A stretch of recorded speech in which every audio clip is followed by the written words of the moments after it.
আল্লাহর হকের সাথে জুলুম কি? আল্লাহর হকের সাথে অনেকগুলো জুলুম সম্পৃক্ত রয়েছে। সর্বপ্রথম সেটা হচ্ছে শিরক করার মাধ্যমে আল্লাহর সাথে জুলুম করা। শিরক করার মাধ্যমে কি করা? আল্লাহর সাথে জুলুম করা। আল্লাহ এক, এতে কোনো সন্দেহ আছে? কোনো সন্দেহ নেই। আল্লাহ তাআলা কোরআনে ঘোষণা দিয়ে বলছেন, কুল হুয়াল্লাহু আহাদ, হে নবী আপনি বলে দিন আল্লাহু আহাদ, আল্লাহ হচ্ছেন এক। আল্লাহুস সামাদ, তিনি অমুখাপেক্ষী, কারো মুখাপেক্ষী নন। লাম ইয়ালিদ ওয়া লাম ইউলাদ, তিনি নিজে কারো থেকে জন্ম নেননি, তিনি কাউকে জন্ম দেননি। ওয়ালাম ইয়াকুল লাহু কুফুয়ান আহাদ, আর আল্লাহর সমকক্ষ এই পৃথিবীতে কেউ নেই। তাহলে আল্লাহ যিনি, তিনি এক ও অদ্বিতীয়, এতে কোনো সন্দেহ নাই। আল্লাহ রাব্বুল আলামিন বলেন যে আমি হচ্ছি এক ইলাহ, আমার সমকক্ষ এই পৃথিবীতে আর কেউ নেই। আল্লাহ তাআলা কোরআনে বলে দিচ্ছেন যে আল্লাহর মেসেজ, আল্লাহর সাদৃশ্য, আল্লাহর সাথে সামঞ্জস্য কাউকে করতে না। যদি করা হয় তাহলে ওই ব্যক্তি অবশ্যই অবশ্যই মুশরিক হয়ে যাবে, ঈমান থেকে সে খারেজ হয়ে যাবে। আর আল্লাহ কোরআনের মধ্যে বলে দিচ্ছেন যে আল্লাহর সাথে শিরক করাটা এটা হচ্ছে সবচেয়ে বড় গুনাহ। আল্লাহর সাথে শিরক করা এটা সবচেয়ে বড় কবিরা গুনাহ, যেই গুনাহ আল্লাহ তাআলা সহজে মাফ করেন না। শিরক এমন একটা গুনাহ, এর ব্যাপারে আল্লাহ রাব্বুল আলামিন কোরআনে ভয়াবহ বর্ণনা করে দিচ্ছেন।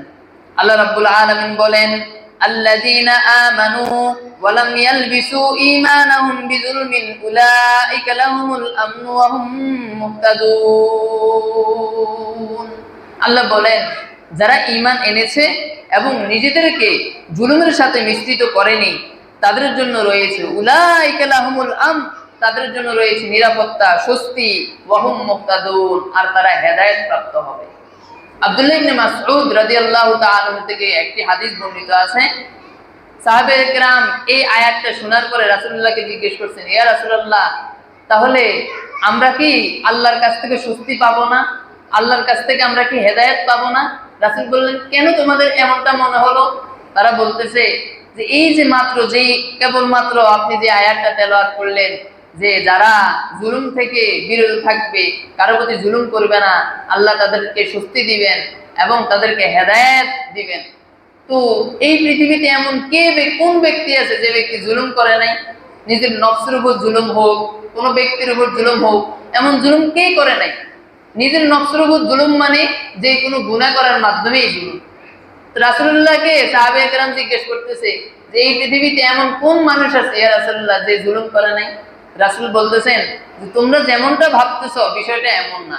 এইখানে আল্লাহ তাআলা, এই আয়াতে আল্লাহ তাআলা কোন জুলুমের কথা বলছেন? এই আয়াতে আল্লাহ তাআলা যে জুলুমের কথা বলছেন সেই জুলুমটা হচ্ছে শিরকের জুলুম, যার ব্যাপারে লোকমান আলাইহিস সালাতু ওয়াস সালাম তার সন্তানকে আদেশ দিয়ে বলছেন, ইয়া বুনাইয়া লা তুশরিক বিল্লাহ ইন্নাশ শিরকা লাযুলমুন আযীম।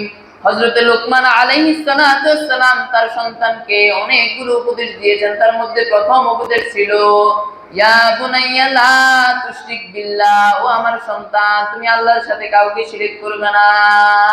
ইন্নাশ শিরকা লাযুলমুন আযীম, কেননা শিরক হচ্ছে সবচেয়ে বড় গুনাহ।